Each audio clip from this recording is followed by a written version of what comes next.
Pasha Paroh Y Net 7. Thank you for tuning the replay. All right. So today we have Tamara Zenobia. All right.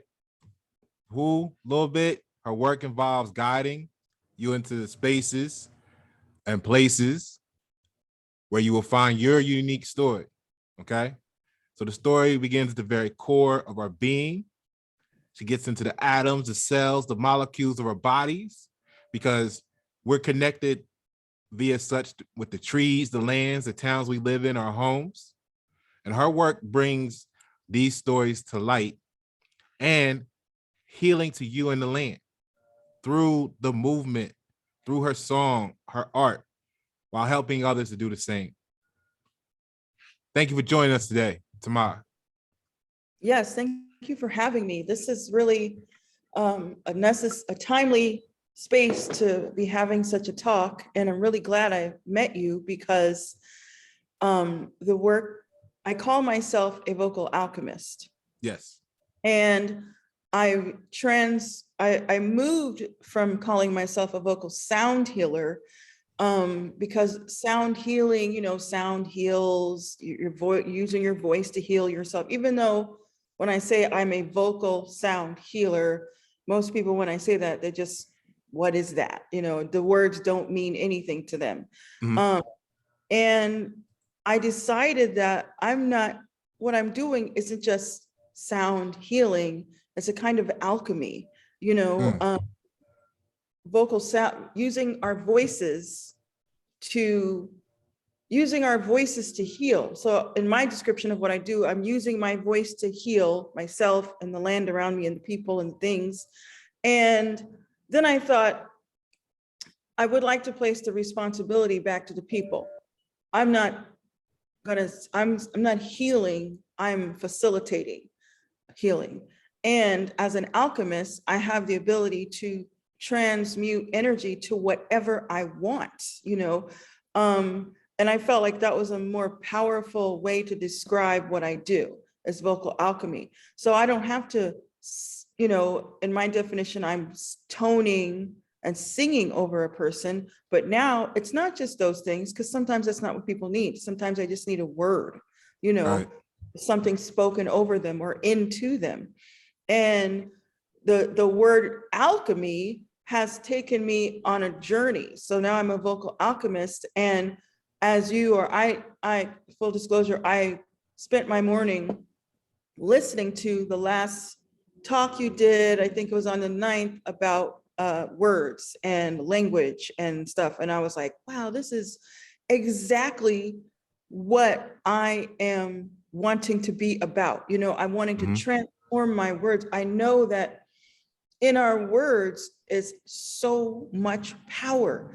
And if you combine the energy of your thoughts with the words that you speak, oh my gosh. I mean, who can come against us? What can't we do when we realize these combinations of things and how they work for us, So in this work, not only do I want to help people in my community heal, I also want to teach other people how to use this skill. I'm still learning myself. I'm still growing in my knowledge of myself in relationship to the thoughts in my head and my own words that I speak, making corrections, adjusting so that I can be more powerful in every moment. I have some power now, I can do a few things, but I still have to continually move upward to a place where I can now speak and say, I'm walking down the street, the road ends, I build a new road right in front of me as I'm walking with my words, with the power of my mind, thoughts and words, yes. That's awesome. That's really amazing. So healing, because you really gave them a lot to download there. Now, we're based in etymology, like you were saying. So a lot of that power, a lot of that ability comes from the knowing the tools you have to work with, so to speak. So when we look at the word heal in its verb form, right, which was prior to 1200, it actually meant to make whole, and ironically sound and well. So it was to make whole, sound, and well. I think that kind of is interesting, because the sound itself is in the word heal. And when we go look at what the word sound mean, it has the traditional meaning of what is heard. Yes. But the second meaning is free from inquiry, free from injury or defect. And then you have to measure the depth of. Right.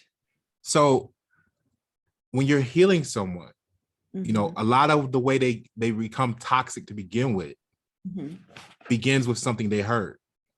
Yes. And it infiltrates their mind, and then it's into their body. Yes. So then you go into the free from energy or defect, which is where you come in. And then how do you measure? So let's look at that third one first before we dive into your healing elements. Okay. How do you measure the depth of? Probe. How does one come to the realization that they need healing to begin with? I think for most people, pain, different levels of pain cause them to think or to know, oh, something is wrong, something is not right. And especially when, and it's interesting. So some people just are used to pain, emotional pain, spiritual pain, physical pain, whatever. They can go for a very long time in pain, not realizing they are actually in pain. And then when it really starts to affect their lives, how they make their living, their relationships, and ways that they can be a consumer of the things on the earth, they go, oh, I need to do something about this because I'm no longer able to consume energy from relationships, food, and whatever else, So then they go, I need to be healed. And various levels of that in between. I would want to say more, and that is that nowadays we don't even know we're in pain. We're into the business of numbing pain. Even our medicine is into the business of numbing pain. If you go to the doctor, they will give you something to manage your pain, or your discomfort. That's another word to use, because sometimes it's not pain. Sometimes it's discomfort. We all have different levels of discomfort that we can tolerate. Some people just live in discomfort their entire lives. It's not until they get in pain that they go, oh my gosh. Some people are, as soon as they experience any kind of discomfort, they're like, something is not right because I don't normally feel like this. I'm going to. So that's a whole other level of conversation, is what exactly is wellness? And to begin with, and have we ever really been well, depending on what medicine is provided? And then you're going, oh my God, I haven't felt this good in I don't know how long, Right. Yeah, to answer your question, it's pain. That's how we know. Discomfort and pain is how we know we're not well. So that's an excellent segue into the next word of choice, because well is actually a part of the definition of heal, as we just covered in the verb form. So the well itself has two meanings. It has the first one as an adjective, which means in a satisfactory manner, or satisfactory overall, right? And then there's another one that says to spring, rise, or gush. So that you cover that. So when we get ill, right, or dis-ease, or have discomfort, or a disorder, right?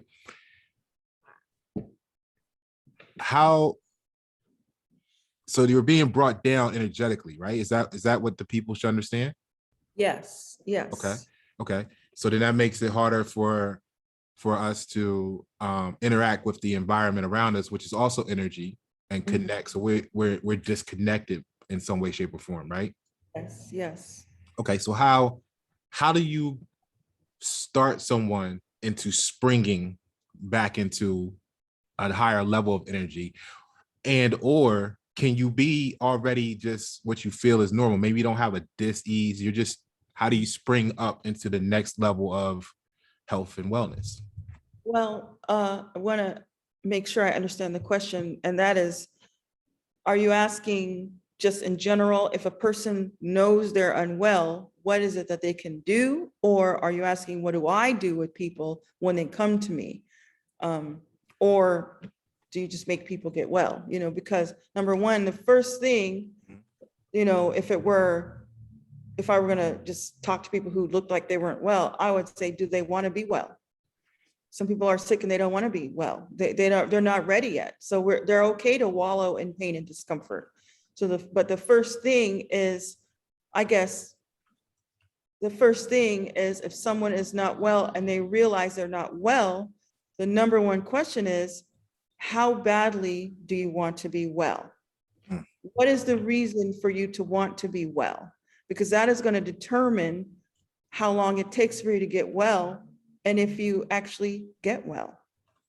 Because if you don't address the, you know, whatever's uncovered in your journey to get well, if you do not want to address those things as they come up, that's the length of time it will take for you to be well. So how does one get well? The first thing is that they have to admit and recognize that there's something wrong in the first place, and then begin to find the root causes. What we do now is we go to the doctor. When someone says, I'm not feeling well, I am in pain, they either go to the psychiatrist, the therapist, the mental person, or the physical doctor, who determines what is going on inside their bodies. Depending on the kind of doctor you seek out, you may or may not get a solution. So, and that's a whole other conversation. And that is that, you know, I can't just say, well, if you want to be well, go read some books, get some crystals. You could use this kind of crystal and that kind of crystal. You can meditate, you know, all these things. You know, it's like, first, you just, okay, say your pain is physical and you're borderline diet, you're pre-diabetic, right? Let's say, because I want to be super, super practical, because this is what people are dealing with. They're dealing with heart disease, pre-diabetes, all kinds of cancers and stuff like that, you know. So they're dealing with, and the immediate reaction that most people are going to experience is, this is so bad, I got to go to the doctor first. So you go to the doctor first, and they say, this is what you have, this is what we can do. From that point forward, you can say, I have a choice. I can use this man's medicine completely, or I can take bits and pieces of what I know will do me good for this moment, and then I can go to an alternative means. That's when you can say, all right, you know, now that I've addressed the immediate issue, because if you're having, what is it called? When you get something in your intestine and you can go into septic, I forgot what it's called, but you got to go to the emergency room right away. You can't sit down and meditate. You know, for minor things, you could say, there's this dull pain in my body. And if you have the knowledge, you can sit down and you can talk to your body and ask, what is going on, body? What is wrong? And your body will tell you, like literally, either in colors, pictures, or an actual voice will say, stop drinking this alcohol, stop eating all that candy. Immediately you'll get an answer. But most of us, and that's why I want to be really, really practical before I go into, well, you know, you just get some crystals and we're going to meditate and, oh, we can use this, because the doctors don't know. No, everybody's on a real base level. So you go to the doctor, you make sure you get your test, you make sure that it's not something that you're going to die from tomorrow, first of all. Then you come home and you say, okay, now that I know it's cancer or heart disease or whatever, now I'm going to look at all the alternative measures. But before I do that, I'm going to meditate. You know, what do I need to do? Because within those things is a level of blame and victimization. This happened to me.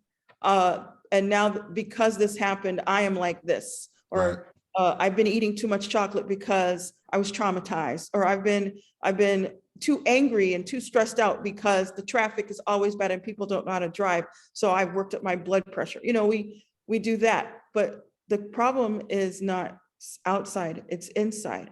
Mm. We have to sit down and say, what is going on? And am I ready to hear the answers?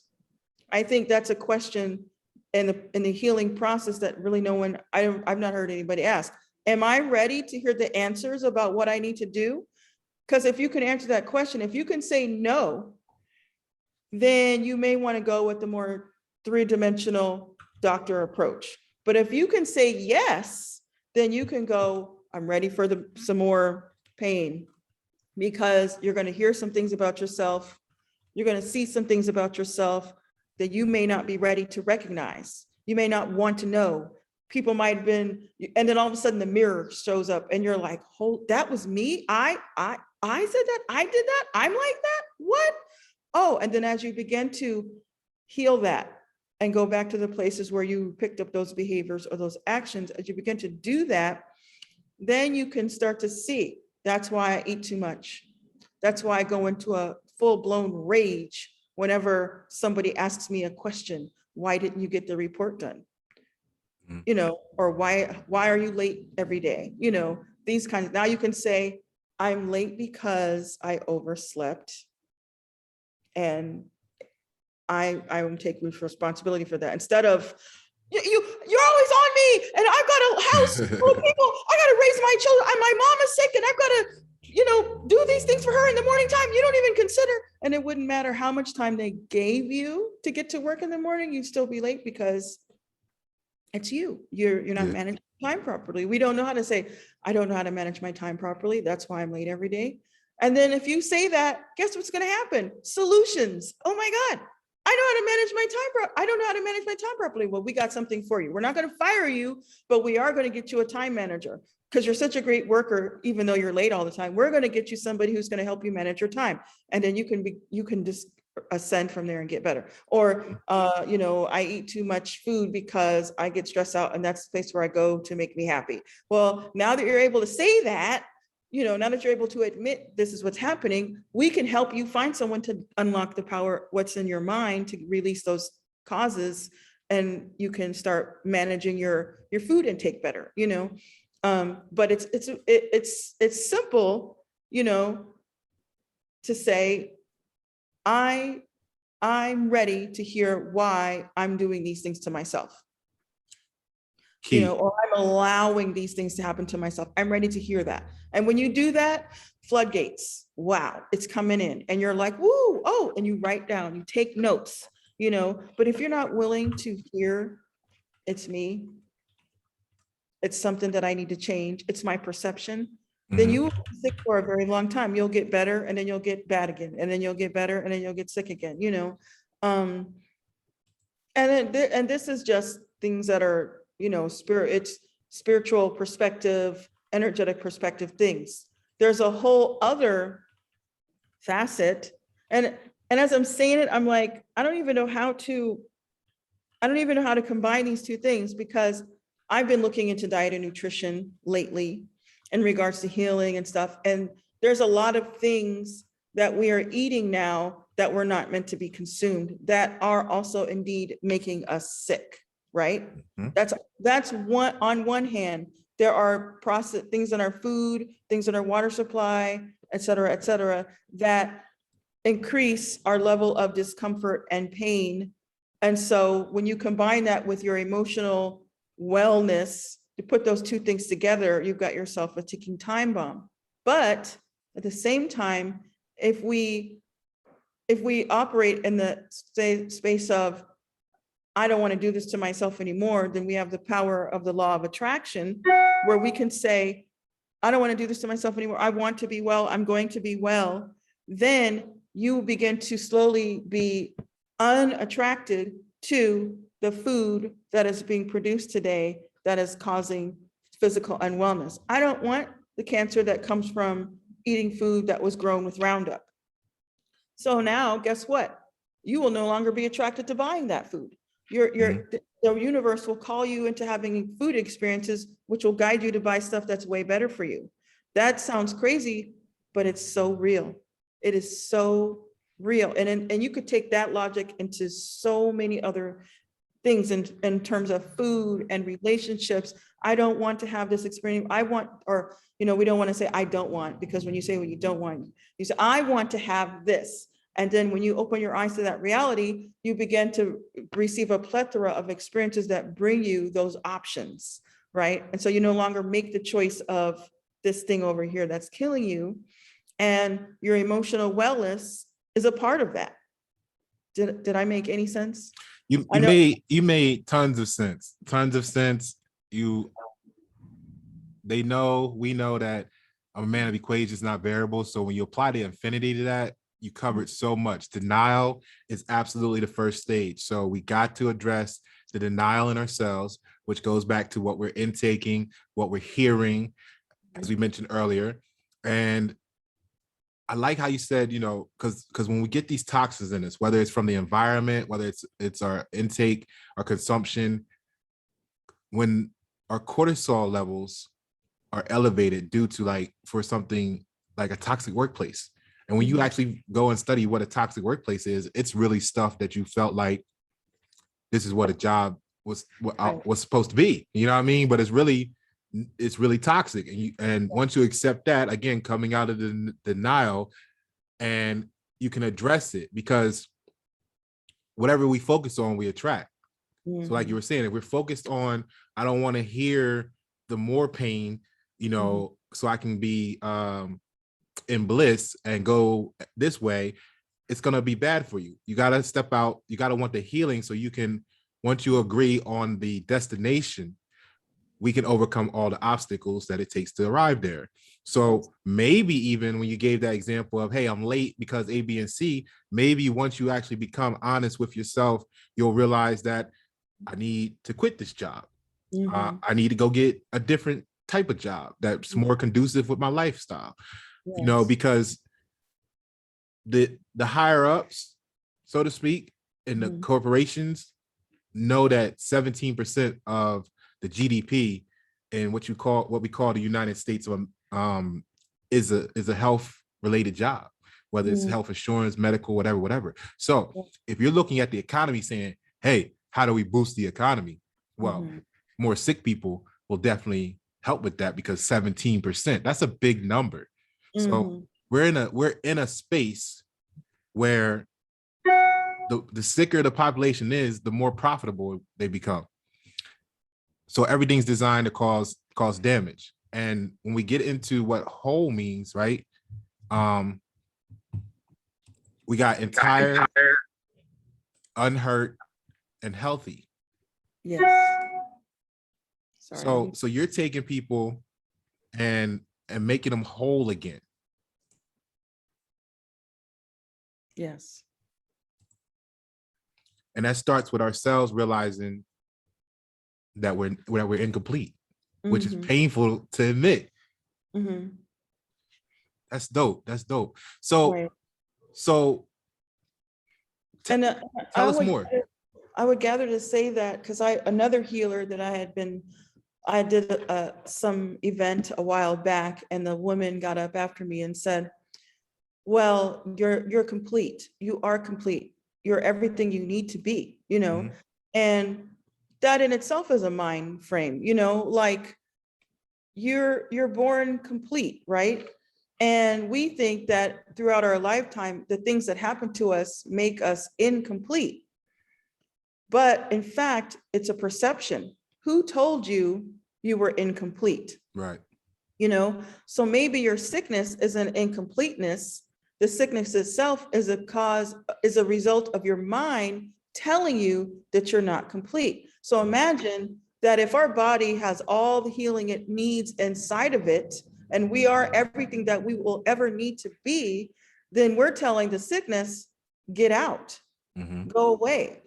You're telling me something that's not true. I am complete. I am complete. It's like when you say every day is a perfect day. What? Bad traffic? What? No, every day is a perfect day. Every day is a perfect day. But what is perfect? what is perfect for you may not be perfect Wellness. for me, when somebody else perfect day might be something else, but your perfect day. So even when you say that, you gotta know, well, what is perfect, right? Because in your mind, you're creating what your mind is showing you about perfection, and wellness and completeness, I would say I am complete. Let no man or let no person or thing tell me I am not complete. And when when an illness gets inside of us, we feel incomplete, imperfect, not well or whatever. We have to say, no, I am well. I will be perfect or whatever, whatever affirmation works to get you to the space where you can say, I am complete. And then all the things that are not complete in your environment will unravel themselves and get out. Right. Because now you are speaking that over yourself, um, yes. So that leads to the alchemist part, because, and I know this is your first time on Mhm. Y Net 7. I appreciate you. You're gonna hear me keystroking. People know I'll be taking notes and stuff, so I don't interrupt as much. So on the alchemist side, right, we're all chemically different, even if we're supposed to be chemically the same, right? Because we're all at different places in our life. We all have different toxins and discomforts that we don't allow to penetrate. And so we're all at different spaces and we need different things. So, and that's internal and external as well. Like we were speaking about, your environment is part of what you consume and you become through osmosis, for lack of a better description. So that wellness part is, I think you brought up a good point, because what we define as satisfactory, which is the first definition of well as an adjective, satisfactory. So combine that with the fact that once we assign ourselves that destination, it makes it easier to overcome. Do you think that, and I staged all that to ask you this question, do you think that some of what we now are witnessing in the nation itself, in our communities itself, is a part, or is the success of the poisoning of the individual? Because what we know is we resonate, we're transducers, and the only thing more powerful than one mind's focus is multiple.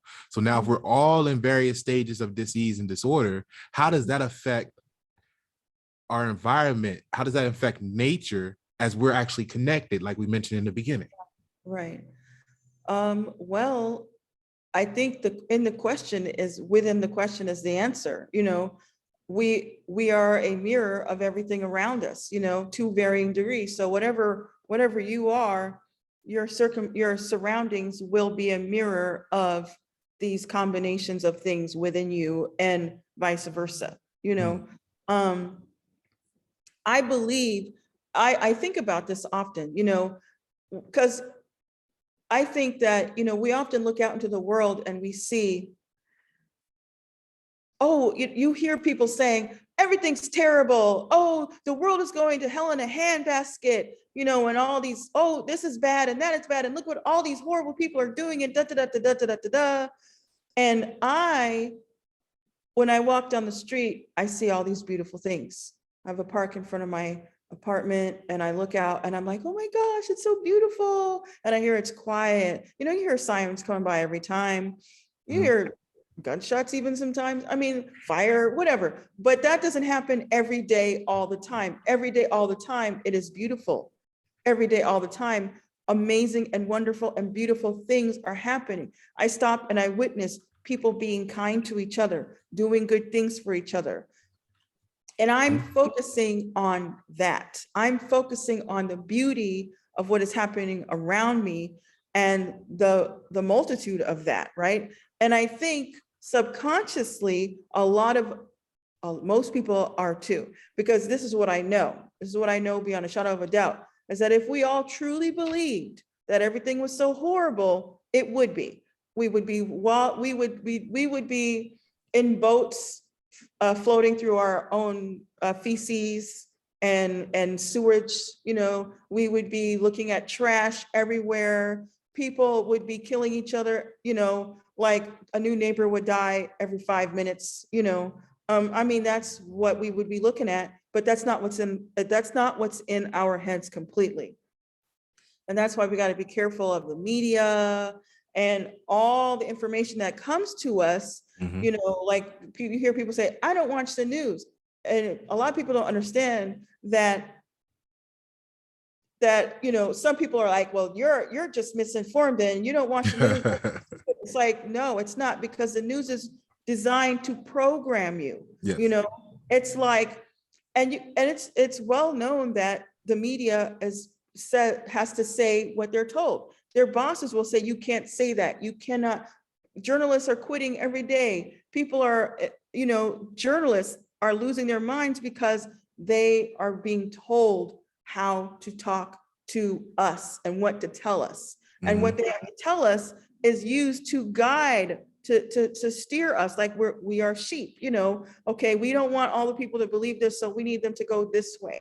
Now we need people to feel like this, so let's make the news go this way. Oh, now we're going to bring them back up. It's like an abusive relationship where somebody, what is the word that you're using? Gaslighting. So they bring you up, they bring you down, they bring you up, they bring you down. I hate you, you son of a bitch. You need to get out of my life, or you're so stupid you can't even pour piss out a boot with the directions written on the bottom, you know, that kind of stuff. And then the next day, flowers, and they give you chocolate, and they tell you they love you. And when you say, I was so hurt by what you said yesterday, they go, I don't remember any of that. Did I you know, I didn't mean that. It's like, excuse me. And then this is how we flow, you know. Movie stars are in favor today and tomorrow they're out of favor. You know, it's like that book, George Orwell, 1964. Eurasia is this, tomorrow 84. it's Asia. You know, we're swayed constantly.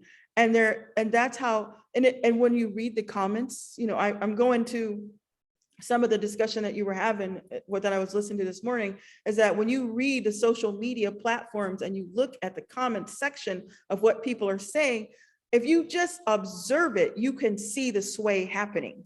And the same people on one person's comment blog every day, 1 minute, yay, yay, yay, the next day, nay, nay, nay. It's like, well, wait a minute, did you see? Didn't I see? Wait, what? You know, so you're like, you motherfuckers can't make up your mind about nothing, you know. And I used a bad word. I shouldn't have said that, because that has a whole meaning in itself. But that word just comes, it's how I express my frustration. Like, what in the world is in our mind that we can't get our brain to say, I am going this way. As for me and my house, I will serve the Lord, right? And the Lord is my desire.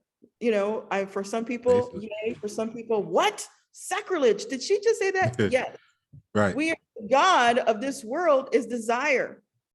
And whatever is desired at any given moment is the God. If we want pleasure and passion, we worship pleasure and passion. We get pleasure and passion. If we worship, you know, horror and injustice, we get that, you know. And if you go to a community, I stumble upon these videos on YouTube sometimes, and I can't help but watch them. There was this hood something or other where the people are living in the hood and they're going to stay there forever and they're going to fight and die and all this mess.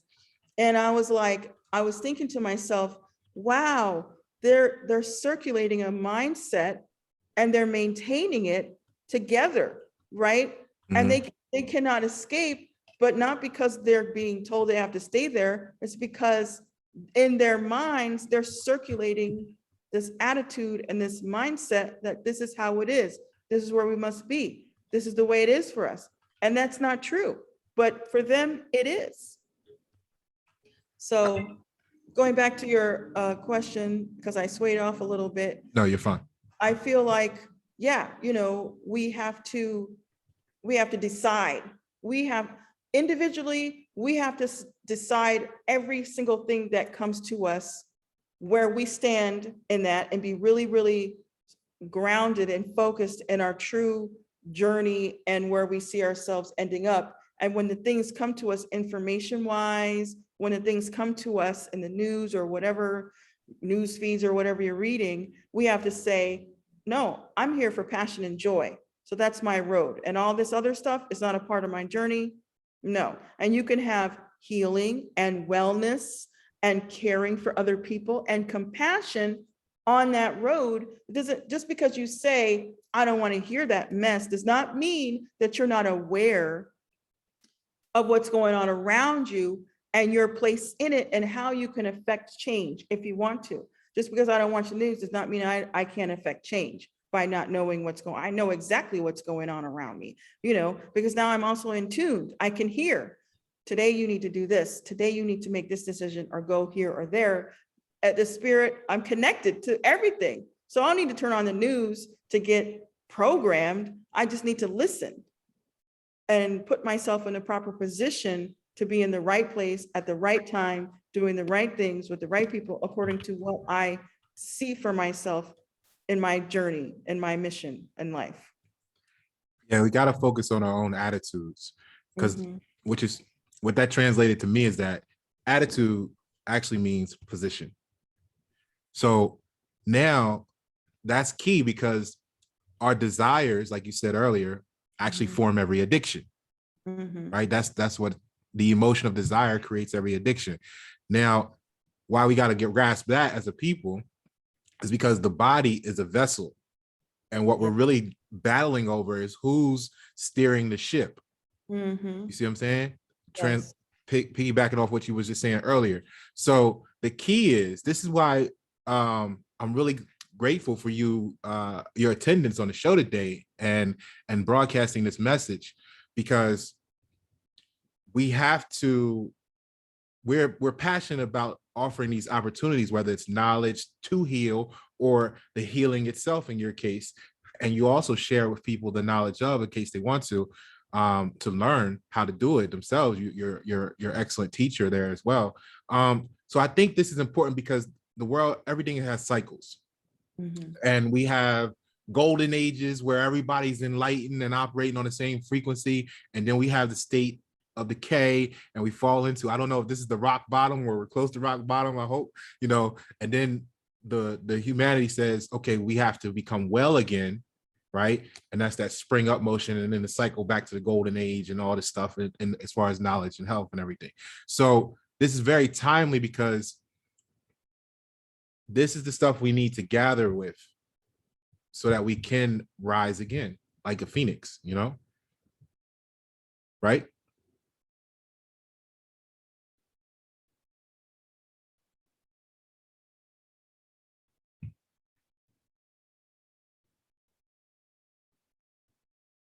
Okay, we're having a little technical difficulty here. Okay, so we had a little, you know the information is powerful when magical things start trying to disrupt what you're sharing with the people. You know the content is valuable, so you guys better be taking notes and be appreciative. So we were at the point where we were saying, hey, look, desires form addiction. The body's a vessel. Who's steering the ship?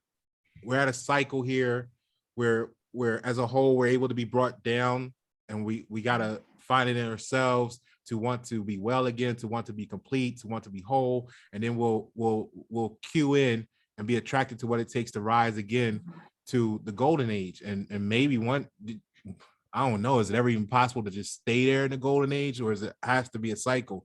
But so that's something. What I see in terms of golden age is there's a sifting. So what happens is, it's like, you know, you hear the process of the gold or whatever impurities are being taken out of the gold. So we're the gold, we're mined for.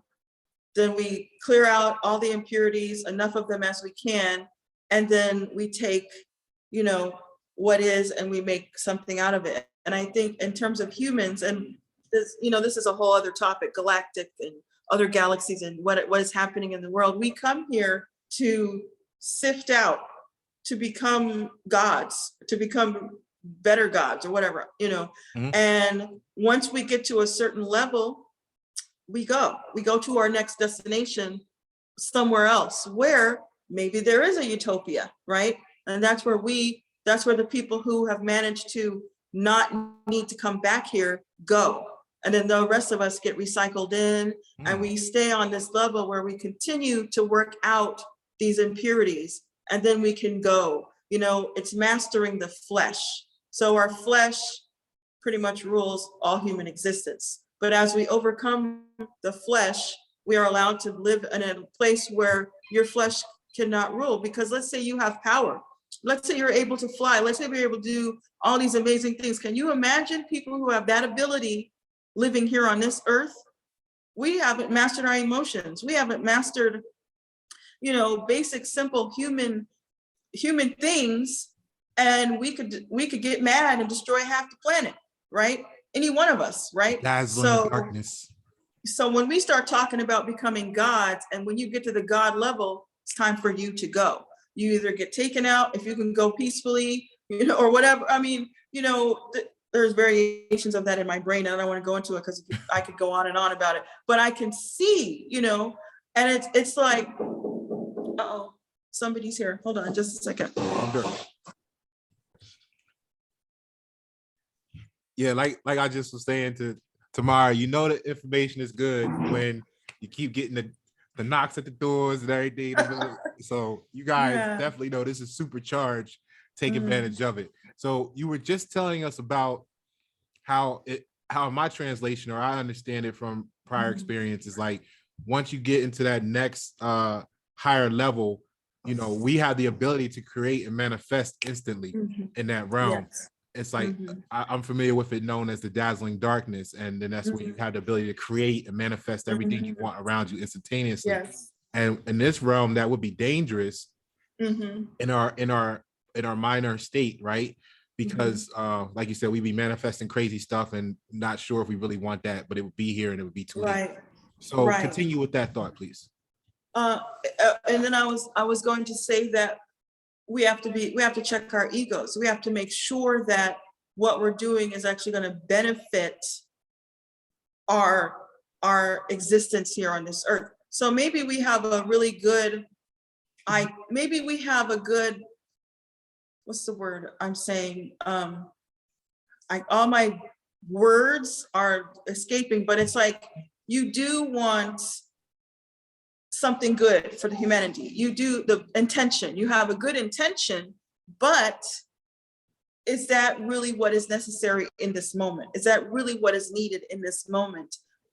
That's what when you become a master, then you understand sometimes you can't heal something. Sometimes you have to let it go. Sometimes it's not the season. You have to wait for the season. Oh, but there's all this suffering. How do you know that the suffering is not necessary? You know, here's something that I think of, because I'm at that level where if there are bacterias in our bodies that get in there, bad ones that don't belong there, and we have to kill them, right? At a massive level so that our own body can be whole, then we're as humans on this planet, we're not much different than the bacteria that we see, or the hundreds of pigs that have to be slaughtered because of whatever, you know. At some point in time, there's a massive exodus. I won't say the more colorful way that has to take place among us to maintain a balance on Earth for all creatures. So we always think we're us humans are rather narcissistic in that sense, where we're like, humans are it, we're everything. But no, ecology is everything. You know, everybody's asking, what about the planet? What is the solution? Some people need to die. For reals. You know, nobody wants to hear that. Nobody wants to hear that. But anywhere you got too much of anything, too much population, too much anything, you have trouble. That's a dirty word. Population control, nobody wants to hear it. There's more than enough land.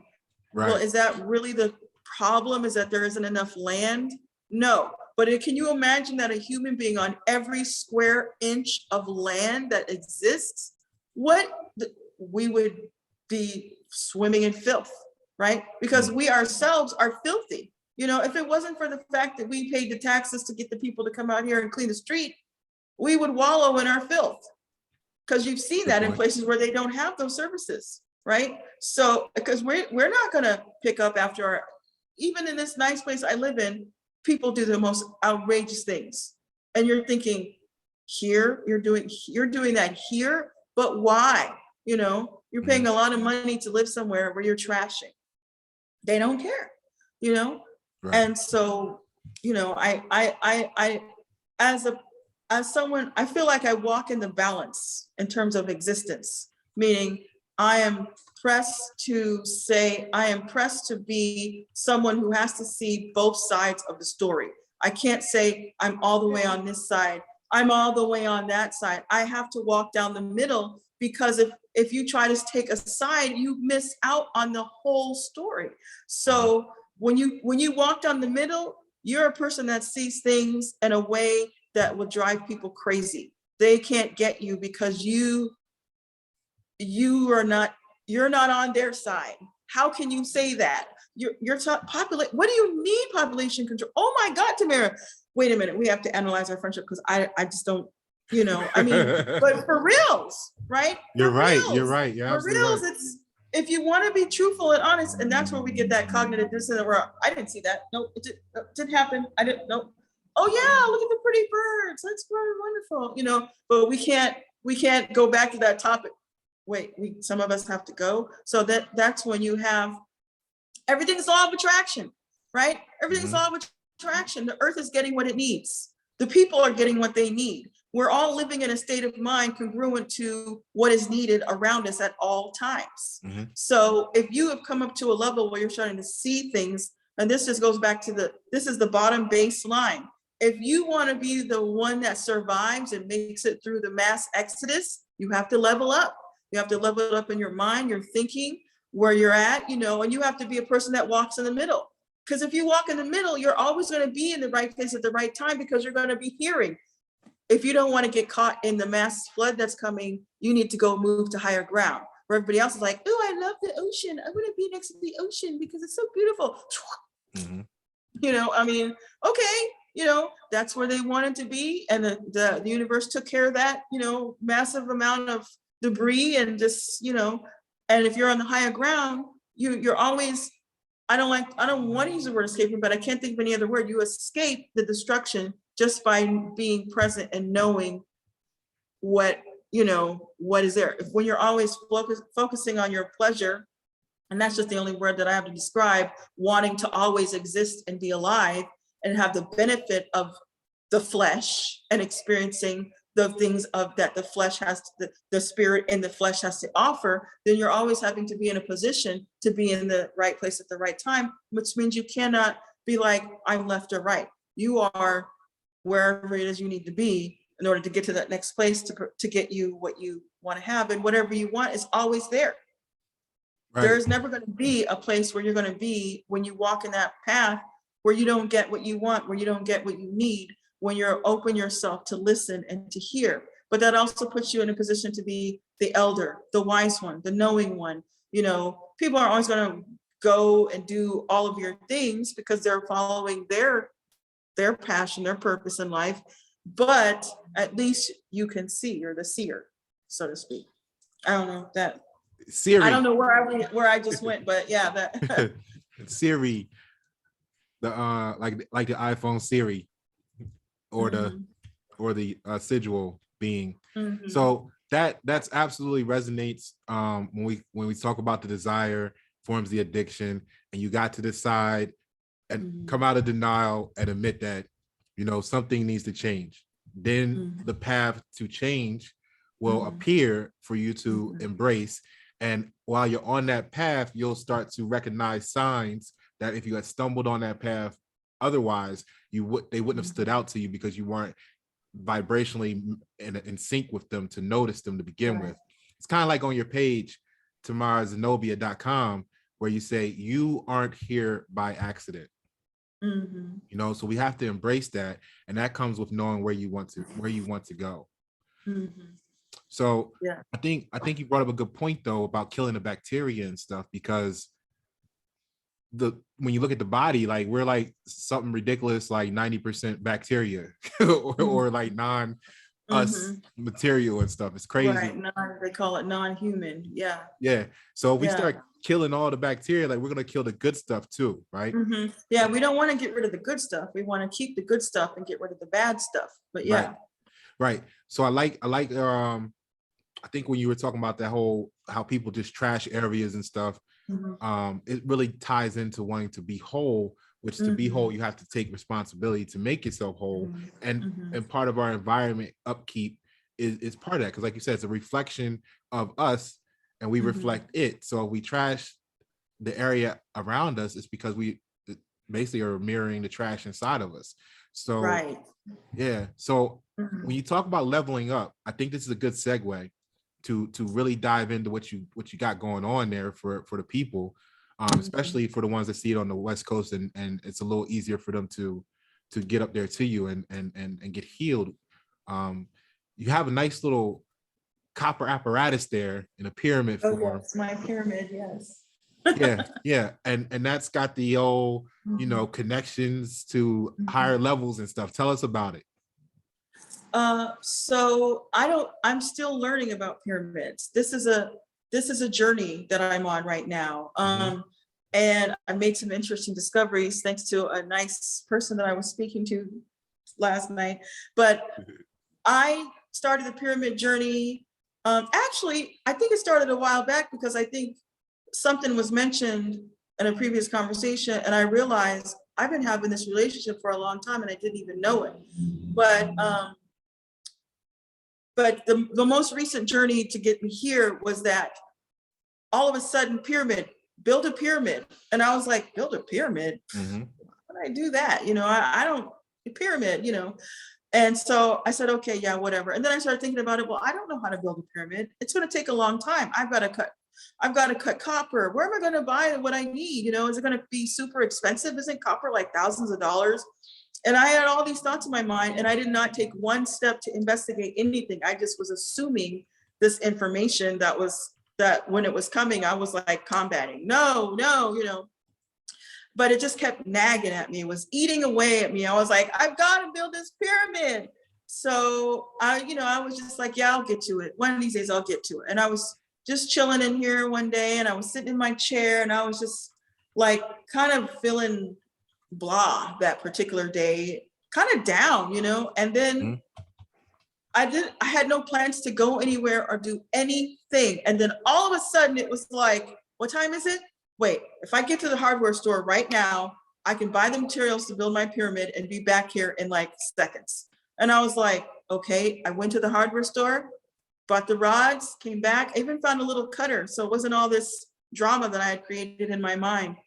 And I built a pyramid.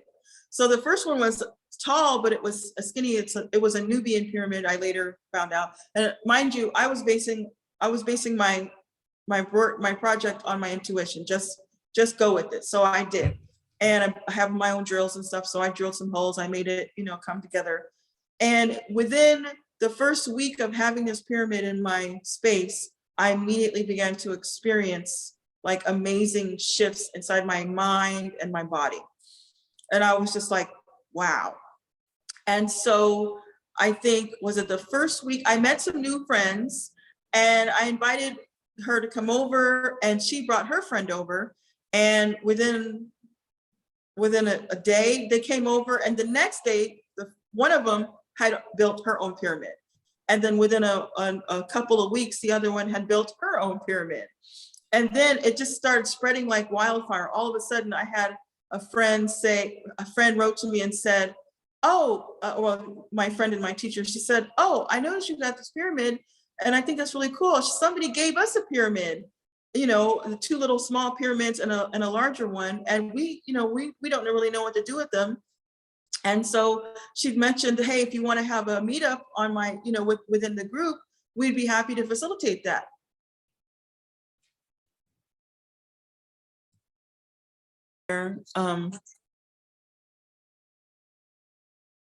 So anyhow, might be some family thing going on. I might have to cut it short. We'll see.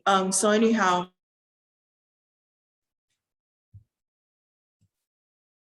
the teacher said, oh. Okay, I'm back.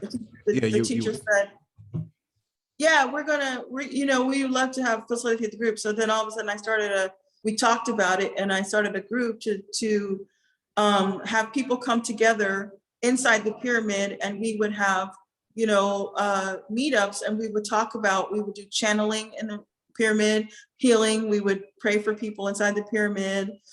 We would, practice teleportation, telekinesis, all these different things inside the pyramid.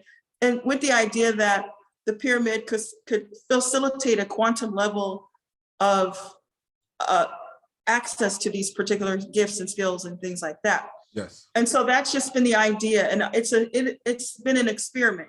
I've read some books, I've read some works, I've been just doing a little bit of research here and there.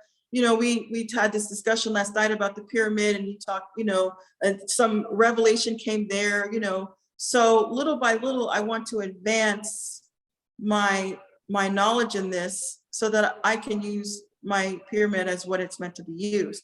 But I can say that there are groups all over the world right now, prior to me doing this, that have been using their pyramids.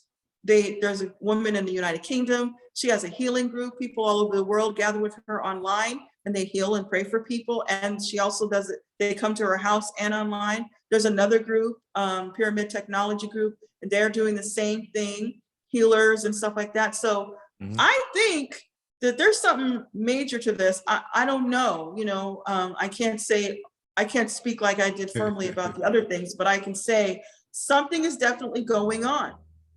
And anybody wants to build a pyramid, it's easy, I mean, you just go, you can get copper rods from, it doesn't have to be copper either. The power of the pyramid is not in the copper. The power of the pyramid is in the structure. So you can use wood, you can use PVC pipe. Now, get this, the Russians fully believe in the power of the PVC pipe. They think that it's more powerful than copper. And I don't really care. I mean, I like copper because it's a conductor of energy. So when I'm doing my sound healing inside of it, I feel like I'm connecting with things, but you can use any number of materials to build your pyramid. You don't have to use copper. Wow. Like the original pyramids were not copper. They were many, many different kinds of substances, So yeah. That's dope because I'm familiar with the pyramid, the copper, the structure, and the acclaimed effects for it and everything. And I learned a lot over a period of time as well, and very excited. So I think you made a good point though to tie it all together about how once you agreed on that destination, you just was able to manifest it, and it was easy, and the path appeared, and you went and got it. And I think you brought up another good point when you said the Russians were into PVC, because that goes back to when we were talking about everybody's chemically different and they need different, additions or frequencies or whatever to adjust whatever's going on with them. So yeah, some people may desire the PVC because they're responding properly to that calling within them. Some people may feel the copper, et cetera, et cetera, et cetera. Yes. So I really am grateful for your time today, and I want to give you back your day so you can handle some things there. And by all means, let me know. You can come back on and do this in the future. Tell people where they can reach you at if they want some of your healing. You can go to, I will just direct you to one place. Just go to www.tamarazenobia.com. and everything is there. You can get in contact with me, connect with me on social media, listen to the meditations that I have there, make an appointment, or just write me and ask me questions. Just go to my website and you can reach me in that manner. I do readings, I do energy healing, both locally and by distance. So if you wanted to have something that you really wanted to work on, I have more people right now showing interest in wanting to learn what I do. So I just get more and more people wanting to learn about the vocal alchemy. I'm currently I have some things that I'm doing right now. I do 3 vocal alchemy trainings for like $350. It's normally $175 for one vocal session, but if you want to do more, I have a package like that. But I'm currently in the process of developing a kind of school. So it'll be 9 months, and we'll meet like twice a month, and I'll give you assignments, and we'll work really, really in depthly, because I feel like in the beginning, I was just helping people to use their voice, using the sound, doing, vibrational work and stuff like that. And for people who are really tied into that, it was real easy to do that in 3 sessions. But I'm realizing that there's so much more to this in terms of your mindset, in terms of where you are right now in your life. There's things that need to be worked out. There's things that need to be, just so much more needs to be given to this practice, because we have to get to the place where we are massive. We are a massive number of people, right? Mm-hmm. So for what's coming in the world, for what's about to happen in our world, with people who are going to be sick, people are going to be needing medicine, people are going to be needing our help.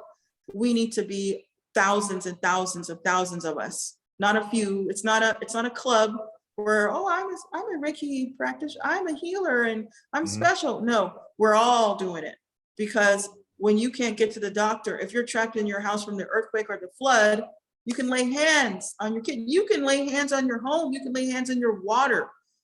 Water be healed, food be healed, so that you can eat.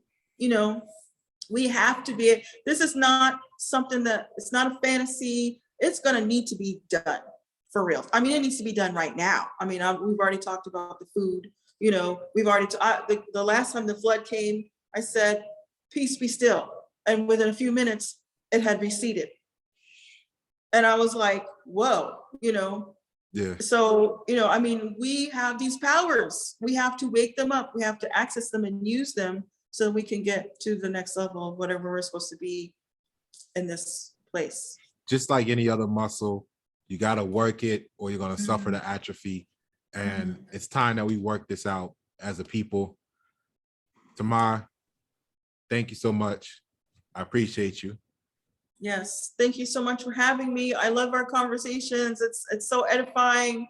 It's deeply needed. So thank you so much for being the word master. Hey, always the perfect day. Each one teach one. Yes, amen. All right. Next time. Enjoy.